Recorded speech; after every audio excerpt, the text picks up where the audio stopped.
नमस्कार साथियों, इस समय दिल्ली विधानसभा चुनाव चल रहे हैं और आम आदमी पार्टी, भाजपा और कांग्रेस, इन तीनों में मुख्य मुकाबला है। एक और गठबंधन है जिसके साथ कई पार्टियां लड़ रही हैं, लेकिन उसकी इतनी चर्चा नहीं है। केजरीवाल जी ने अभी कल एक बयान दिया कि भाजपा के लोग सोने का हिरण बन रहे हैं और इनसे सतर्क रहो। और जो रामचरितमानस का जो रामायण का जो प्रसंग सुनाया, वह थोड़ा उनके हिसाब से पूरा तथ्यात्मक नहीं था। उन्होंने बोला कि रावण सोने का मृग बन गया था और उसने फिर वेश बदल में माता सीता जी का हरण कर लिया, जबकि वास्तव में मारीच रावण के कहने से सोने का मृग बना था और बाद में प्रभु श्री राम जी ने मारीच का वध कर दिया। और लक्ष्मण जी को माता सीता जी ने ही भेजा था जंगल में कि जाओ, आपको प्रभु श्री राम जी आवाज दे रहे हैं। इस तरह का प्रसंग है। और रावण साधु के वेश में आके माता जानकी जी का प्रतिबिंब का हरण कर लिया था। साथियों, यहां देखने वाली बात यह है कि इस समय भारतीय जनता पार्टी, पूरी समूची पार्टी दिल्ली विधान प्रदेश की, केजरीवाल जी के घर के सामने धरना दे रही है और मंदिर मंदिर जा रही है, उपवास तक कर रही है। क्यों कर रही है? उसको लगता है कि केजरीवाल जी ने धर्म का अपमान कर दिया, जबकि केजरीवाल जी ने कहीं धर्म का अपमान तो नहीं किया है।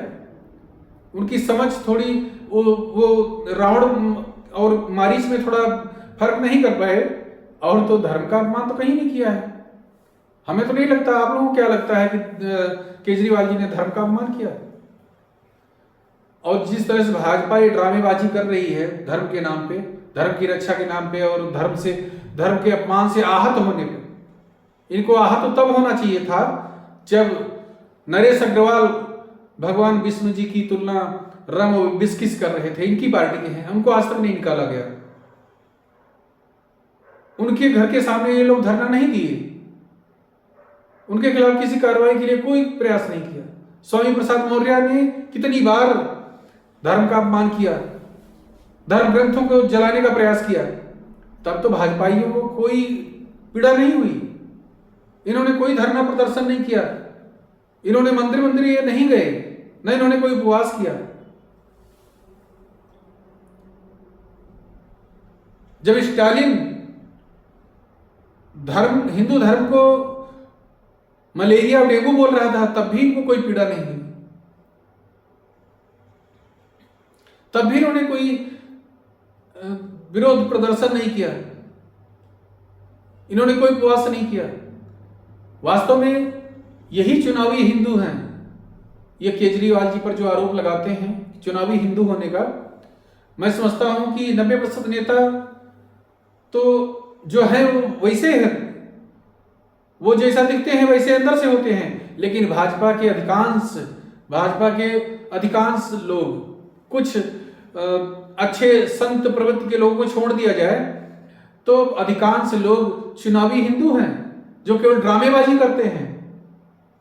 हिंदुत्व के अपमान से, हिंदुत्व के विनाश से उनको कोई पीड़ा नहीं होती।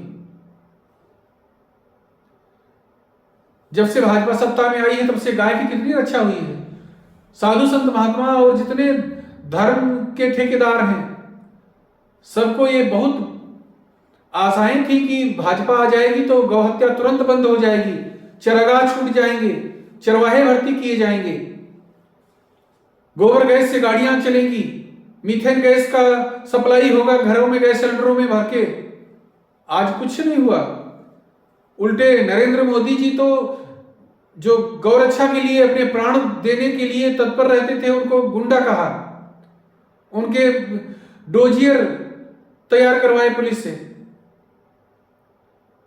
गाय आज खत्म हो गई, गांव में आपको कहीं गाय नहीं मिलेगी। बहुत सारे गांव में घूमने के बाद कहीं एक दो गाय मिल पाती हैं, नहीं तो 2014 के पहले हर गांव में कम से कम 20-50 गाय होती थी। चरागाहों पर सब अवैध कब्जे हैं। अगर ये चुनावी हिंदू न होते तो सबसे पहला काम यही करते, ये गौ रक्षा करते, जो हिंदू धर्म की आस्था का केंद्र है, जो जिससे हिंदू धर्म अनुप्राणित होता है, उस काम को ये करते।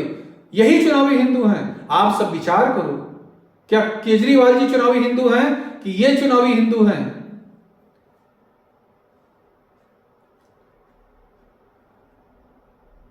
आप अपनी बात कमेंट में जरूर रखें, हम भी समझेंगे कि कैसे आप कैसा सोचते हैं।